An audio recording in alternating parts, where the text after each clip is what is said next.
సాయంత్రం 6 గంటలకి ఎన్టీ రామారావు గారు అందరు ఎమ్మెల్యేని ఇంటికి రమ్మన్నారండి. అప్పటికి ఎన్టీ రామారావు గారు తెలిసిపోయింది దొంగ సంతకాలు పెట్టేశారండి. వెంటనే చంద్రబాబు నాయుడు గారు అంతా చేశారు, మమ్మల్ని ఎన్టీ రామారావు గారి ఇంటికి అభిడ్చాన్ని తీసుకెళ్ళారు. అక్కడ డిస్కషన్ జరిగింది. సంతకాలు పెట్టేశారు, దించేస్తున్నారు రామారావు గారు. అయితే ఇక్కడ ఉండకూడదు, ఇందిరాగాంధీ కదా, కాళికాదేవి అన్నాను నేను, ఇంకో పేరు పెట్టాడు ఆ టైంలో. ఇందిరాగాంధీ అనుకుంటే ఏ ముఖ్యమంత్రి పనిచేసేవాడు కాదు ఆ రోజుల్లో. పూర్వం సామెత ఉండేది, పులి కొట్టడం అయ్యి బతకడమా. ఇందిరాగాంధీ కొడితే మళ్ళీ ముఖ్యమంత్రి ఆవిడ ప్రశ్నే లేదు. మెజార్టీ లేకపోయినా ఎన్టీ రామారావు దింపేసింది. అప్పుడు గవర్నర్ రామ్లాల్ అతను సంతకం పెట్టించింది. అప్పుడు ఎన్టీ రామారావు గారు ప్రజల్లోకి వెళ్ళిపోయారు. ఈ లోపల రామారావు దించేశారు. ఇక్కడ ఉండకూడదని చెప్పి మేము అందరూ ఢిల్లీ వెళ్ళాం.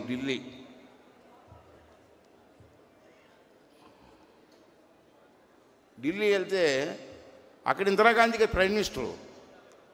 ఏం చేస్తుందో అని భయంతో మళ్ళీ ఏం చేశారంటే ఢిల్లీ నుంచి మమ్మల్ని కర్ణాటక మార్చారు. కర్ణాటకలో అక్కడ ఉన్నాం. ఈ లోపల ఎన్టీ రామారావు గారు జనాల్లోకి వెళ్ళిపోయారు. జనాలమ్మ ఆ రోజు నీ పిల్లలకు తెలియదు కానీ పెద్దలకు తెలుసు, ఆంధ్ర రాష్ట్రం తెలంగాణ జనాలు కాదు, భారతదేశం కాదు, ప్రపంచవ్యాప్తంగా తెలుగు వాళ్ళందరూ కూడా తిరగబడ్డారండి. తిరుగుబాటు చేశారు, పెద్ద ఉద్యమం. ఎన్టీ రామారావు గారిని అక్టోబర్ 16వ తారీఖున దించేసింది ఇందిరాగాంధీ. అక్టోబర్ 16వ తారీఖున దించేస్తే ఆగస్టు 16వ తారీఖు దించేసింది. మళ్ళీ ఎన్టీ రామారావు గారు జనం తాలూకు ప్రపంచం చూసి భయపడిపోయి, ఇందిరాగాంధీ భయపడిపోయి, నాయనా నీ కుర్చీలు తీసుకోరా నాయనా ఇచ్చేసింది. That is NT Ramarao. నేను ఎందుకు చెప్తాను ఈ విషయం? ఆగస్టు 16వ దిగ్గేస్తే సెప్టెంబర్ 16వ తారీఖు కుర్చీలు కూర్చున్నాడు మహానుభావుడు. ఒక్క నెలలో భారతదేశ చరిత్రలో ఇందిరాగాంధీ కొట్టడం, ముఖ్యమంత్రి అవడం ఎక్కడ జరగలేదు, ఒక్క ఎన్టీ రామారావుకే జరిగిందని చెప్పి ఈ సందర్భంలో మీ అందరికీ మనం చేస్తున్నాను. అయితే చాలామందికి తెలియదు ఈ విషయం, ఈ తరం వారికి అసలు తెలియదు.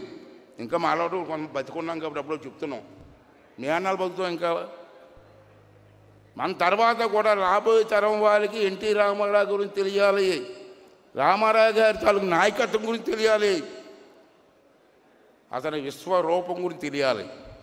అప్పుడు ఉపేంద్ర గారి పుస్తకం రాశారు. ఈ పుస్తకం లేకపోతే నేను చెప్పినాను ఎవరు నమ్మడు. ఇప్పుడు నేను చెప్పాను అనుకోండి, అయ్యాన్ గారు డబ్బా కొట్టుకుంటాడు అనుకుంటారు, రామారావు గారి గురించి వీడికేం తెలుసా అంటారు. నేను చెప్పినవన్నీ ఉపేంద్ర గారు దీంట్లో రాశారండి. దీంట్లో 125వ పేజీలో ఉంది అతను రాసింది. ఇది ఒక సాక్ష్యం, పుస్తకం ఒక సాక్ష్యం. రాబోయే తరం వాళ్ళకి సాక్ష్యాలు ఉంటారు కదా. పూర్వం పెద్దల మాట మీద నమ్మకం ఉండేది, ఇప్పుడు సాక్ష్యాలు లేకపోతే ఎవరు నమ్మట్లే. ఇది ఒక సాక్ష్యం. ఇది నా జీవితంలో మర్చిపోయిన రోజు. ఎందుకంటే మహానుభావుడికి ఏదో ఉడత సాయం చేశాను కదా, ఇక నా జీవితానికి ఎంతకంటే నాకు ఏం కావాలి చెప్పండి, నాకు ఏం కావాలి చెప్పండి. ఇటువంటి సంఘటనలు అండి ఆయన రాశారు. ఏమని రాశారంటే, దాదాపు సంతకాల సంఖ్య దాటిన తర్వాత విశాఖ జిల్లా నుంచి అయ్యన్న పాత్రుడు గారిని పిలిపించారు. ఆయన వారితో వారించి సంతకం పెట్టడాన్ని నిరాకరించారు. మా ఇంటికి వచ్చారు. మొదట నేను ఆయన మాటను నమ్మలేదు. అప్పారావు గారు ఫోన్ చేసి అడిగితే అవన్నీ ఒట్టి వదంతులు అన్నారు. డీజీపీ పాత్రుడి గారు తాము సంతకం పెడితే సంఖ్య 43, 45 అవుతుందండి స్పష్టంగా చెప్పారు. నాకు మతిపోయింది. వెంటనే అప్పారావు గారిని పిలిపించి సమాచారం సేకరించమని చెప్పాను. రామారావు గారికి అమెరికాకు ఫోన్ చేసి అక్కడి విషయాలు చెప్పాం. ఇవన్నీ కూడా ఉపేంద్ర గారు రాశారు. ఇది వాస్తవం. అయితే ప్రజల సహకారంతో మళ్ళీ అతను ముఖ్యమంత్రి అయ్యారు. అక్కడి నుంచి బెంగళూరు వెళ్ళాం. బెంగళూరులో కూడా రామకృష్ణ హెగ్డే గారు ముఖ్యమంత్రి గారు. అతను దగ్గర ముఖ్యమంత్రి అయి ఉండి మాకు నెల రోజులు మమ్మల్ని బెంగళూరులో ఉంచారండి, ఎమ్మెల్యేలందరినీ. ముఖ్యమంత్రిగా రామకృష్ణ గారికి ఎన్టీ రామారావు ప్రాణం. రోజు వచ్చి మైసూర్లో ఉన్నాం మేము, మా దగ్గరికి వచ్చి రోజు గంట ఉండేవారు ముఖ్యమంత్రి గారు. అక్కడ మన తెలుగు అయిన ఎడ్యుకేషన్ మినిస్టర్ రఘుపతి అతను అయితే మాతో ఉండిపోయేవాడు. నెల రోజులు బెంగళూరులో మైసూరు అని తిరిగి మళ్ళీ రామారావు గారిని కుర్చీలో కూర్చోబెట్టి మళ్ళీ వచ్చాం మేము. అది జరిగింది, ఇది వాస్తవం. మళ్ళీ ఎన్టీ రామారావు గారిని కుర్చీలో కూర్చోబెట్టిన తెలుగువారు అందరికీ కూడా ఆ రోజు పాదాభివందనం చేయవలసిన అవసరం ఉంది. ఆ రోజు అలా చేయకపోతే ఈరోజు ప్రజాస్వామ్యం లేదు. ఆ రోజే ప్రజాస్వామ్యం చచ్చిపోయింది. దాన్ని నిలబెట్టిన వ్యక్తి ఎన్టీ రామారావు గారి కంకణం కట్టుకుంటే అతనికి చేయూతగా ఉన్నటువంటి తెలుగు బిడ్డలు, తెలుగు ప్రజలు ఈరోజు చరిత్ర సృష్టించారని చెప్పి ఈ సందర్భంలో మీ అందరికీ మనవి చేస్తున్నానని చెప్పి ఈ సందర్భంలో మనవి చేస్తున్నాను. తర్వాత ఇంకొక 2 నిమిషాలు చెప్తాను, పెద్దలు వస్తారు, ఇంకో చాలామంది ఉన్నారు. అటుండి వచ్చాం, సీఎం అయిపోయారు సీఎం గారు. మళ్ళీ గవర్నర్ మార్చారు, కొత్త గవర్నర్ వచ్చారు, అంతా అయిపోయింది. మళ్ళీ సీఎం అయిపోయారు. శంకర్ దయాళ్ శర్మ గవర్నర్కి వచ్చారు, అయిపోయింది. మళ్ళీ సీఎం అయిపోయారు. రామారావు గారు ఒక రోజు పిలిపించారు మా అందరినీ, తమ్ముడు ఎలక్షన్కి వెళ్ళిపోతాం అన్నారు. అప్పుడు 2 సంవత్సరాలు అయింది ఎలక్షన్ అయ్యి, మళ్ళీ ఎలక్షన్కి వెళ్దాం ఉన్నారు. కొంతమంది పెద్దలు అన్నారు, అన్నగారు మొన్నే కదా ఎలక్షన్ అయింది, బాగోదేమంటే నో, మళ్ళీ ప్రజల దగ్గరికి వెళ్దాం, ప్రజల నిర్ణయం అడుగుదాం అని చెప్పి ఎలక్షన్ 85 ఎలక్షన్ వచ్చింది. మళ్ళీ 83 ఎలక్షన్, 85 ఎలక్షన్.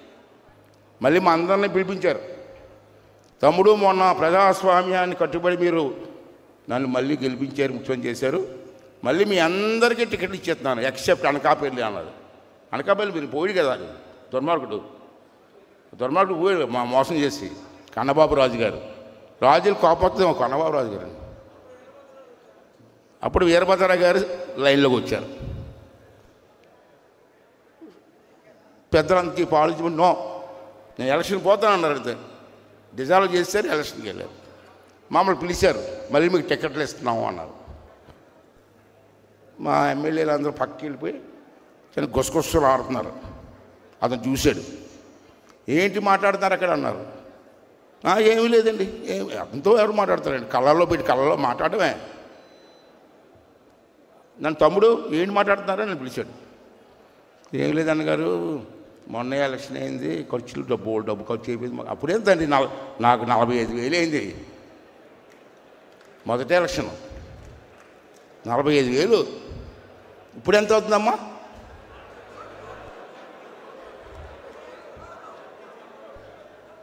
రామారావు గారు ముఖం చూసేసారు, మా ముఖం చూసి వేయలేదు.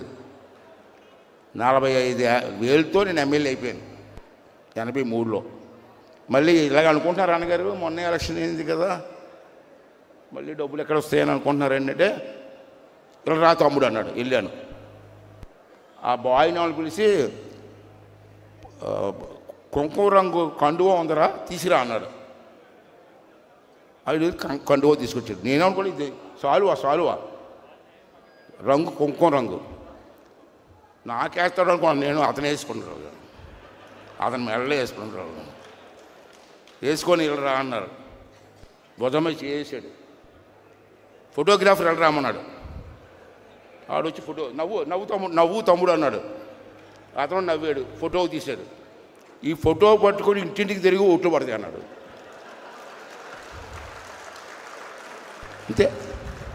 అంతేకాని నేను చూసుకుంటాను, పర్లేదు, అవ్వలేదు, నీ ఫోటో పట్టుకొని ఇంటింటికి తిరిగి నువ్వు ఎమ్మెల్యే అయిపోతావు అన్నాడు. ఎవరు మాట్లాడతాం పెద్ద ఆయన ముందు? అతను సీట్ ఇవ్వడమే గొప్ప మాకు. అలాగే ఫోటో పట్టుకొని ఇంటింటికి వెళ్ళి అలా తిరిగాం. మళ్ళీ గెలుస్తాం మేము. గెలిచిన తర్వాత ఇంటికి వెళ్ళాను. అన్నగారు మీ దైవాలు గెలిచానండి అన్న. ఓకే తమ్ముడు, ఊర్లో ఉంటున్నావు కదా, ఉన్నదన్న, రేపు రెడీగా ఉండు అన్నారు. రెడీగా ఉండమంటున్నారు ఏంటి అనుకున్నాను. ఉదయం నాకు ఫోన్ 5 గంటలకి, మీకు మంత్రి ఇచ్చారని. మంత్రి ఇచ్చారు ఫోన్ చేసి, ఉదయం 6 గంటల ఇంటెలిజెన్స్ వాళ్ళు ఇచ్చారు ఫోను, అన్నగారు రమ్మన్నారని. వెళ్తే తమ్ముడు నీకు మంత్రి ఇచ్చాను బాగా చేయని చెప్పి మంత్రి. అప్పుడు నాకు 27 సంవత్సరాలు మంత్రి ఇచ్చేవాడికి, 27 years. ఇక్కడ ఒక విషయం చెప్పి ముగిస్తాను నేను. ఒకటేంటంటే 25 సంవత్సరాలకి ఎమ్మెల్యే. అప్పుడు ఉమ్మడి రాష్ట్రంలో యంగెస్ట్ ఎమ్మెల్యే నేనే. చిన్న ఎమ్మెల్యే 25 సంవత్సరాలకి. Highest age MLA Eluru MLA గారు రంగారావు గారు ఉండేవారు, చనిపోయారు. డాక్టర్ రంగారావు గారు, ఈ రంగారావు గారు కాదు. అతను హైయెస్ట్ ఏజ్, నాది లోయెస్ట్ ఏజ్, చిన్న ఏజ్ నాది రాష్ట్రంలో. 27 yearsకి మంత్రి ఇచ్చాడు. ఇండియాలోనే యంగెస్ట్ మంత్రి నేను. పల్లెటూరులోకి వచ్చినటువంటి సాధారణ వ్యక్తిని ఈ స్థాయికి తీసుకొచ్చిన మహానుభావుడు ఎన్టీ రామారావు కదండి. ఎందుకంటే మాకు ఏం కాదు చెప్పండి. ఈ రోజులాగా మేము ముందు నుంచి మాట్లాడుతుంటే అతనే కాదు, అటువంటి మహానుభావుడు పెట్టిన పార్టీ. ఈ పార్టీ ఇంతటితో ఆగడానికి వీల్లేదు, కలకాలం ఉండాలి. రామారావు గారి పేరు మీద క్యాండిడేట్ గెలవాలి. రామారావు గారి అభిమతాన్ని జనాల్లో తీసుకెళ్ళాలి. ఇదే నా కోరిక. అయితే